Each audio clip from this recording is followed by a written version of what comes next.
No, population continues to grow. Supply and demand is a thing. We still need homes. So guess what? What you have is less buyers and you have more renters. Guess what happened to rents? Rents shot up. I went on the courthouse and bought thousands of homes in Phoenix, Vegas, Florida, the markets that were hardest hit. Within the first 5 years, we made over $100 million for our investors on those properties alone. Kris, anytime something happens in the world, especially when it impacts the economy, everybody jumps forward and starts predicting what's going to happen in real estate. Do you play this game? It's almost like it doesn't matter what happens to the economy. Everyone always assumes, oh, real estate's going downhill. Yes, that's what everybody says. Real estate's about to crash. Oh, the stock market just crashed. Real estate's done for. Oh, the Fed just raised rates. The real estate's done for. Everything is real estate is done for. But Kris, 2008.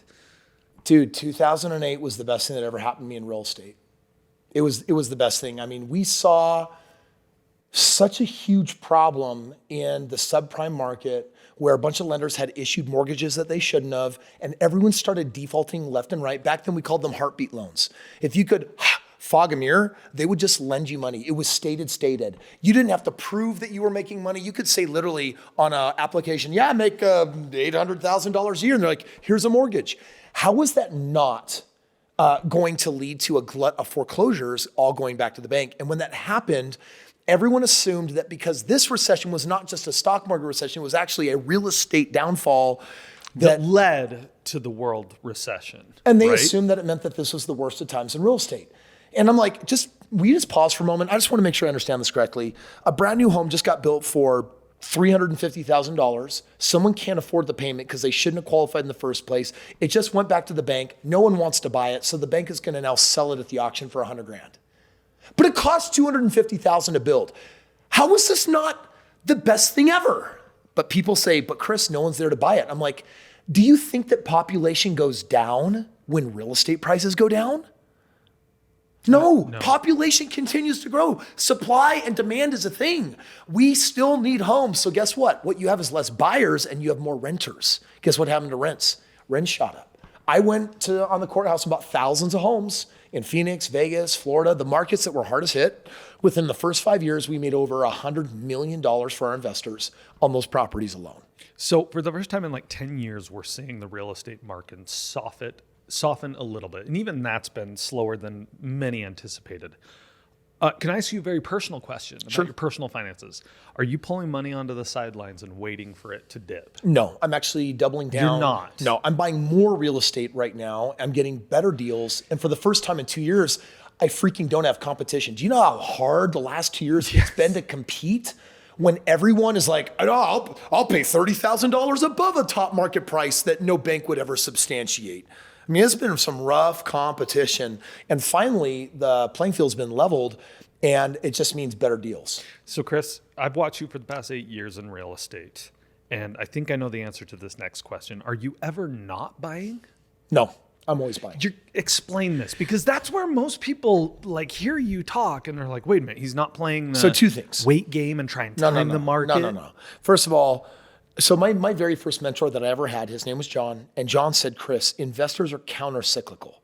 So very much like when Warren Buffett says, when there's fear in the street and there's blood in the street, you better be buying like crazy. Well, that's exactly what we're actually doing in the game, is that when we're in a recession and a down cycle, we're buying as much real estate as possible because we're buying the most value for when it comes back up. And then when the market goes up, we're obviously buying as well. But Carson, there's a specific strategy that I lean into that allows me to do this. The first book I wrote, The Strait Path to Real Estate Wealth, basically chronicles a theory that I then proved almost 7,000 times on individual single-family homes. And the theory was that there was a best approach to real estate. And it's a short-term buy and hold game, and it's nationwide rentals, and it's only in the top 5 out of 324 markets. But the reason why this strategy works so well is because of one rule in particular. Never buy above the median. I buy on average about 30% below the median. And the reason why this is important is because when you step into a recession, it is true that $1 million house becomes $500,000, and $500,000 becomes 300, and 300 becomes 220, and 220 becomes 200, and 200 becomes 190. And what you'll notice is that when you drop below the median, the price drop goes considerably down. And at some point it even stops. And sometimes it even keeps going up. It's the high-end market that has the adverse effect. And so when I started my real estate, my first 100 properties, I had some wealthy buddies making fun of me. They're like, Neener, we just bought this $1 million house that's worth $2 million. We're instant millionaires. It has $1 million of equity. And then when the market crashed, they gave it all back to the bank, and then they were instant bankruptionaires, right? It was but that didn't happen to me in the game of real estate. We won. And so when the market goes down, we are thrilled. When the market goes up, we're even more stoked. So it just doesn't matter what's happening in the market. But that's because I have a strategy that is not market dependent. And this is why it's important to me. People don't understand what uninterrupted compound interest can do when it becomes double digit. Let me give you an example here. My friend for my birthday a couple years ago gave me, this is Doberman Pinscher poop. This is a really large animal, and then they encased it in this epoxy for me. That was a beautiful gift. How thoughtful of them. Yeah, it's actually it's disgusting. And the reason why I bring this up is because it reminds me of 401ks.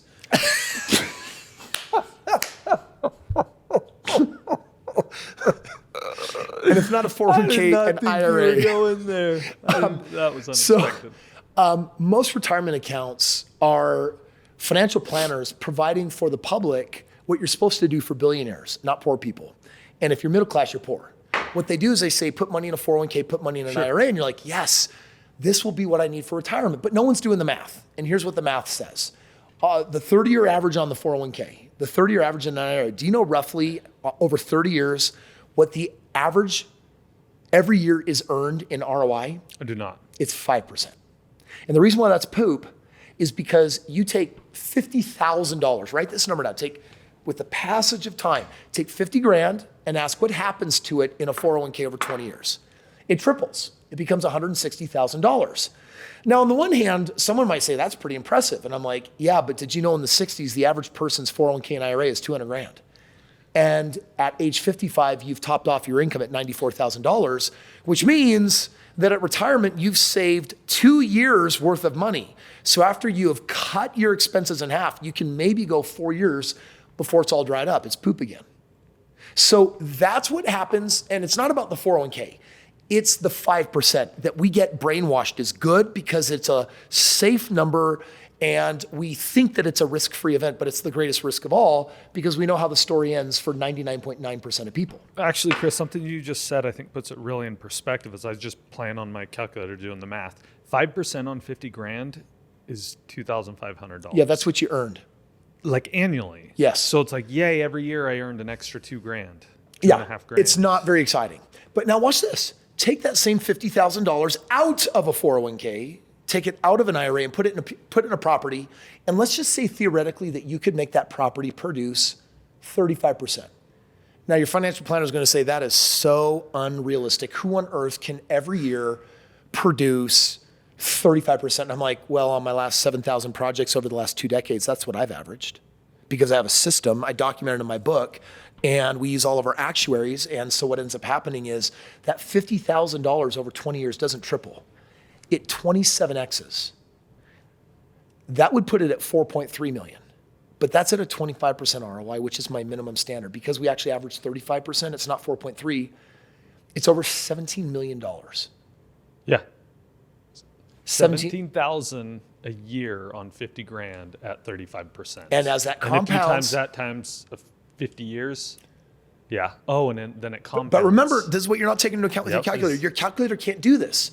You see, if you take 35%, this is why Einstein said compound interest is the greatest financial invention ever. Here's what he meant. What is 35% of 50 grand? It's 17,500. So then now I add that next year and it's 67,500. And what's 35% of that? It's not 17 grand.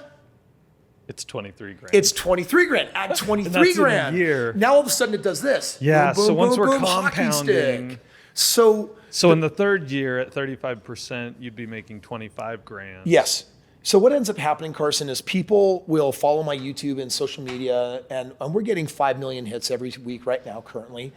And people will actually look at our track record. They'll read our books. They'll do their documentation that they review on everything we've created, our actuaries. And this is what they realize.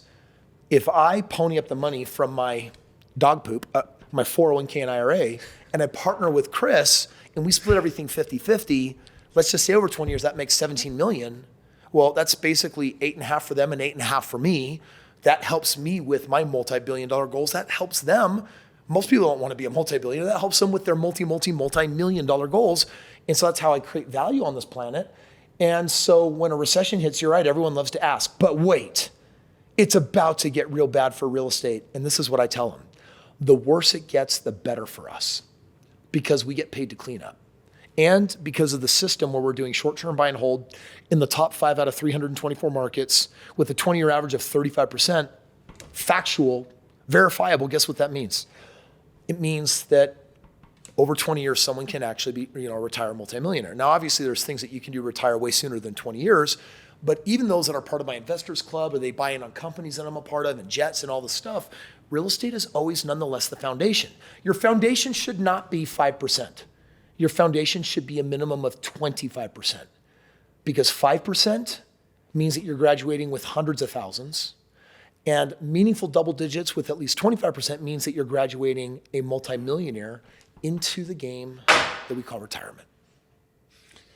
Okay, can I play devil's advocate? Because I can already hear what people are saying as they listen to this. Okay. I mean, fans aren't going to say this, but people who are new to you, Kris, are going to say, yeah, but... Let's hear it. Yeah, but Let's hear I'm the not but. Kris Krohn. What's that? I'm not Kris Krohn. I can't go out and get 35% consistently. They're right. How can I do that? No, they're right. I have a team of 200 experts. Right. I pay millions of dollars to employ all the people that make all this possible. So the people who don't have that, they should just be 401k. Well, here's what I recommend. You got 2 types of people. You have the do-it-yourselfers, and that's why I wrote this book. This book is a step-by-step outline of go be your own version of Kris Krohn. You're not, on average, going to come anywhere close to competing with them. But what it means is if you follow the details in this book, you can probably get yourself to earning 25% a year on your money, and you'll do well. But my experience of most people these days, they say, hey, I could do it myself, but if I partner with Kris and have to give up half and he can way out produce me, that's going to be better for me, and that's a secondary option. So if you can't beat him, join him. And if you can't beat me, join me. And if you still want to try to beat me, then let me at least give you the best gift that I can to help you try to make that happen.